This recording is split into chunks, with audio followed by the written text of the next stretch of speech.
مجھے بیشتر کئی لوگوں نے بتایا اور یہ بتایا کہ اگر ہمارے اوپر حالات نہ آتے، مشکلات اور مسائل نہ آتے، کبھی بھی ہم اللہ کو پہچان نہیں سکتے۔ حالات نے ہمیں رب کے پہچاننے والا بنایا۔ حالات نے، اگر حالات نہ آتے ہم نے رب کو کبھی پہچاننا ہی نہیں تھا۔ اللہ ہے کیا؟ حالات، مشکلات، مسائل، یہ چیز ایسی ہے جو رب کو کہتی ہے کہ اللہ ہے اور اس کا تعارف ہے۔ اللہ ہے، اس کا تعارف ہے۔ ہم جتنی بڑی بڑی عمارتیں بنا لیں، ان کی بنیادیں جتنی مضبوط کر لیں، میرا رب زمین کو حکم دیتا ہے تو زلزلہ بن جا۔ دنیا کی آج تک کوئی سائنس اور دنیا کی آج تک کوئی طاقت ان جھٹکوں کو روک نہیں سکی اور نہ کبھی روک سکے گی۔ دنیا کی طاقت آج تک نہیں روک سکی۔ اللہ کا امر ہے، اللہ اپنی طاقت دکھاتا ہے، اللہ اپنی قوت دکھاتا ہے۔ آپ یقین جانیے کہ اللہ کی صفاتی نام میں ڈوب کے دیکھیں تو صحیح، اور اللہ کی صفاتی نام کے اندر گہرائی میں جائیں تو صحیح کہ صفاتی ناموں کو ہے کیا، ان کے اندر طاقت اور ان کے اندر قوت کیا ہے۔ صفاتی ناموں میں طاقت کیا ہے اور قوت کیا ہے، آپ ڈوب کے دیکھیں تو صحیح۔ اللہ کے ناموں ایک احساس ہوگا کہ اللہ نے ہمارے ساتھ کتنی محبت کا معاملہ کیا اور کتنے احسان کا معاملہ کیا۔ ایک بابا جی ملے مجھے ایک سفر میں، بہت موٹے تھے۔ میں نے کہا آپ کا نام کیا؟ نام میرا نام ہے مقبول موٹا۔ خود کہہ دیا موٹا۔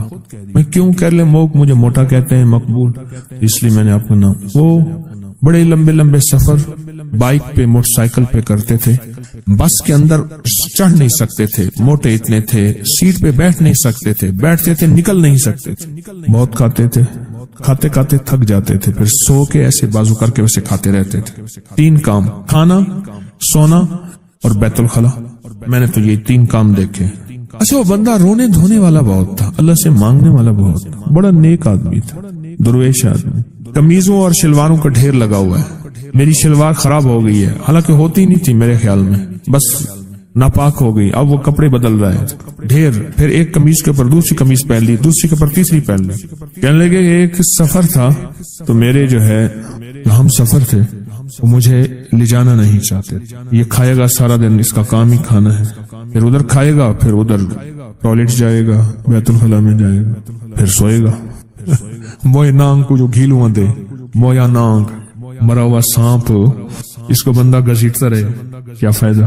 انہیں کہا ہم نہیں لے جاتے تجھے۔ بڑوں کے پاس بھی جا کے کہہ دیا کہ ہم اس کے ساتھ نہیں جائیں گے۔ بس کہا میرے اندر جو درد اور غم آیا، میرے اندر جو درد اور غم آیا، اور اس درد اور غم نے میں نے اس سے کہا، مجھے کہنے لگے میں نے یا قہارو پڑھا، رات کو بیٹھ گیا۔ میں نے کہا کیسے پڑھا؟ پھر انہوں نے مجھے بیٹھ کے ویسے پڑھ کے دکھایا، یا قہارو یا قہار، ایسے جذبے کے ساتھ کہ کوئی نہ مجھ کو یاد رہے، اور تجھ پہ سب گھر بار لٹا دوں، خانہ دل آباد رہے، اور نظر سے اپنی سب کو گرا دوں، فقط تجھ سے فریاد رہے۔ ایسے درد سے پڑھا، ایسے غم سے پڑھا، اور تو نہیں کتنے سینکڑوں اور کتنے ہزاروں دفعہ پڑھا، اور کتنی دفعہ اللہ سے کہا اللہ تو مان جا، تو غلبے والا ہے، تو غالب ہے، تو زبردست ہے، تو طاقتور ہے، اللہ یہ چھوٹے تو بڑا ہے، اور تو فیصلہ کر لے تو ہر چیز ممکن ہے۔ جو اللہ سے منوایا، کہا صبح مجھے ڈھونڈتے پھر رہے تھے، صبح مجھے ڈھونڈتے پھر رہے کہ بس ہم آپ کو ساتھ لے جائیں گے، آپ کے سارے ناز ہم اٹھائیں گے، آپ کی سارے کھانے ضرورتیں ہم پوری کریں گے، بس آپ ساتھ چلیں، آپ ناراض نہ ہوں۔